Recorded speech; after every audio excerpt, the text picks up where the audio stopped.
মিষ্টিগুলো দেখতে কত সুন্দর হয়েছে দেখুন, অনেকটা বড় বড় হয়ে গেছে। আসসালামু আলাইকুম বন্ধুরা, আজ আমি 10 টাকা দামের গুঁড়ো দুধের প্যাকেট দিয়ে মাত্র 10 মিনিটে নরম তুলতুলে রসে ভরা রসমালাই বানিয়ে দেখাবো, যেটা কিনা দোকানের চাইতে অনেক গুণ টেস্টি হবে, মুখে দিলেই মিলে যাবে আর তুলোর মতো নরম হবে। মাত্র 10 মিনিটেই কিন্তু বানিয়ে নিতে পারবেন। তো চলুন আর দেরি নয়, রেসিপিটা শুরু করা যাক। রেসিপিটা ভালো লাগলে লাইক কমেন্ট শেয়ার করতে ভুলবেন না এবং চ্যানেলটিকে সাবস্ক্রাইব করে আমার পাশে থাকবেন। তাহলে চলে যাচ্ছি মূল রেসিপিতে। তো দেখুন, এখানে আমি একটি প্লেট নিয়ে নিচ্ছি। এখন আমি এখানে 10 টাকা দামের 3টে গুঁড়ো দুধের প্যাকেট নিয়েছি। এখানে আমি আমুল স্প্রে মিল্ক এটা নিয়েছি, আপনারা চাইলে যে কোনো ব্র্যান্ডের গুঁড়ো দুধ নিতে পারেন। প্যাকেটগুলো থেকে আমি গুঁড়ো দুধটা ঢেলে নিচ্ছি।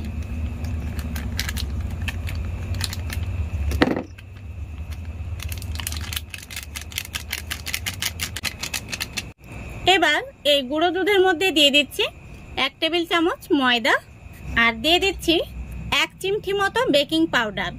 এবার এই শুকনো উপকরণগুলো আমি একটু চামচ দিয়ে এইভাবে মিশিয়ে নিচ্ছি। এখন আমি এর মধ্যে দিয়ে দিচ্ছি 1/2 টেবিল চামচ ঘি।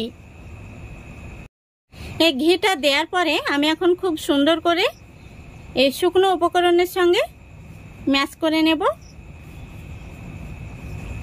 তো বন্ধুরা, এই রসমালাইগুলো কিন্তু একদম দোকানের মতো পারফেক্ট হবে আর একদিন বাড়িতে বানিয়ে খেলে রোজ বানাতে ইচ্ছে হবে। তো দেখুন, খুব সুন্দর করে আমি মিশিয়ে নিয়েছি। এখন আমি এখানে একটি বাটিতে আগে থেকে একটি ডিম ভেঙে নিয়েছি। ডিমটাকে একটি কাঁটা চামচ দিয়ে খুব ভালো করে ফেটিয়ে নিতে হবে। দেখুন, খুব ভালো করে ডিমটাকে ফেটিয়ে নিয়েছি। এখন আমি এই ডিমটা অল্প অল্প করে দিয়ে একটি সুন্দর করে ডো মেখে নেব। এখানে কিন্তু সম্পূর্ণ ডিমটা একসঙ্গে দেয়া যাবে না, অল্প অল্প করে দিয়ে ডোটাকে মেখে নিতে হবে।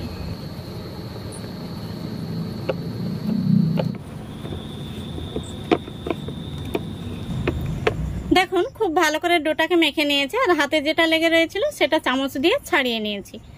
এখন আমি এই ডোটাকে রেস্টে রেখে দেব 5 মিনিটের জন্য। দেখুন বন্ধুরা, 5 মিনিট হয়ে গেছে আর আমি হাতে সামান্য ঘি মেখে নিয়েছি মিষ্টিগুলো বানানোর জন্য। এখন আমি দেখুন কিছুটা পরিমাণে মিশ্রণটি নিয়ে নিচ্ছি আর তালুর মধ্যে নিয়ে খুব সুন্দর করে গোল করে নেব।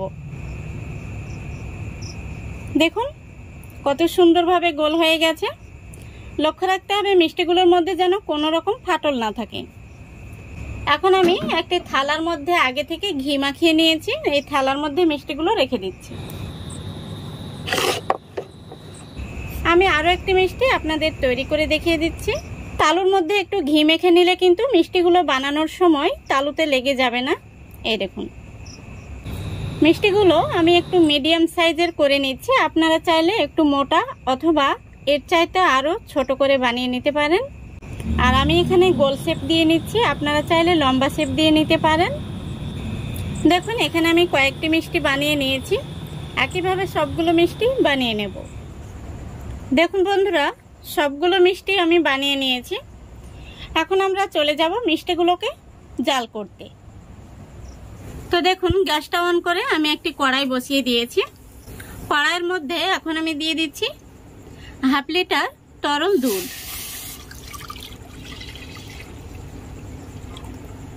এখানে আমি আরো 1/2 কাপ পরিমাণে দিয়ে দিচ্ছি জল। তারপরে দিয়ে দিচ্ছি 4টে এলাচ। এলাচগুলো আমি মুখ ফাটিয়ে দিয়েছি, এতে করে সুন্দর একটি ফ্লেভার আসবে। আর দিয়ে দিচ্ছি 1/2 কাপ চিনি। তো বন্ধুরা, দুধটা আমি আগে থেকে জাল করে নিয়েছি, তবুও দুধটা আমি আবারও খুব ভালো করে ফুটিয়ে নেব।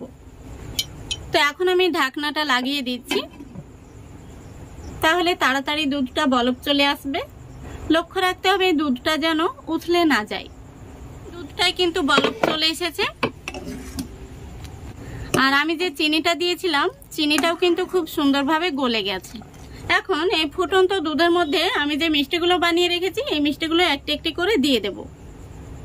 মিষ্টিগুলো দেওয়ার পরে কিছুক্ষণ পর দেখতে পাবেন খুব সুন্দরভাবে কিন্তু মিষ্টিগুলো বড় হয়ে যাবে। সবগুলো মিষ্টি আমি দিয়ে দিয়েছি। এখন কিন্তু হাতা বা খুন্তি দেয়া যাবে না, কড়াইয়ের হাতনটা ধরে একটু এইভাবে নাড়িয়ে দিতে হবে। এখন আমি ঢাকা দিয়ে মিষ্টিগুলোকে 10 মিনিট জাল করে নেব।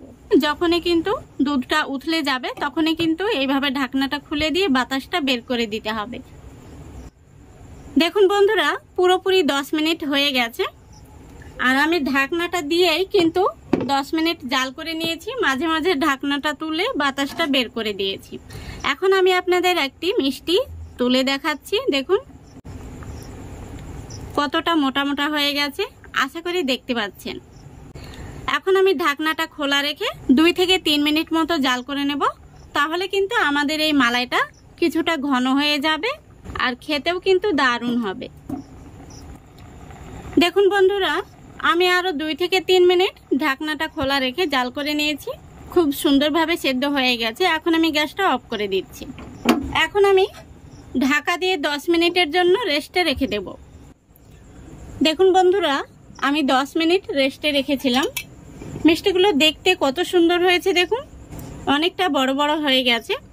আমি একটি মিষ্টি আপনাদের তুলে দেখিয়ে দিচ্ছি। এই দেখুন, এই মিষ্টিগুলো বানানো কিন্তু খুবই সহজ, মাত্র 10 মিনিটেই বানিয়ে নেওয়া যাবে। মিষ্টিগুলোর মধ্যে কতটা রস ঢুকেছে দেখুন। এইভাবে ছেড়ে দিলে কিন্তু আবারও রসটা ঢুকে যাচ্ছে। দেখুন একদম নরম তুলতুলে, মুখে দিলেই কিন্তু মিলিয়ে যাবে। তো বন্ধুরা, আজকের এই রেসিপিটা আপনাদের কেমন লেগেছে অবশ্যই কমেন্ট বক্সে কমেন্ট করে জানাবেন। আর যদি ভালো লেগে থাকে অবশ্যই চ্যানেলটিকে সাবস্ক্রাইব করে আমার পাশে থাকবেন। আজকের মতো এখানেই বিদায় নিচ্ছি। সবাই ভালো থাকবেন, সুস্থ থাকবেন। খোদা হাফেজ।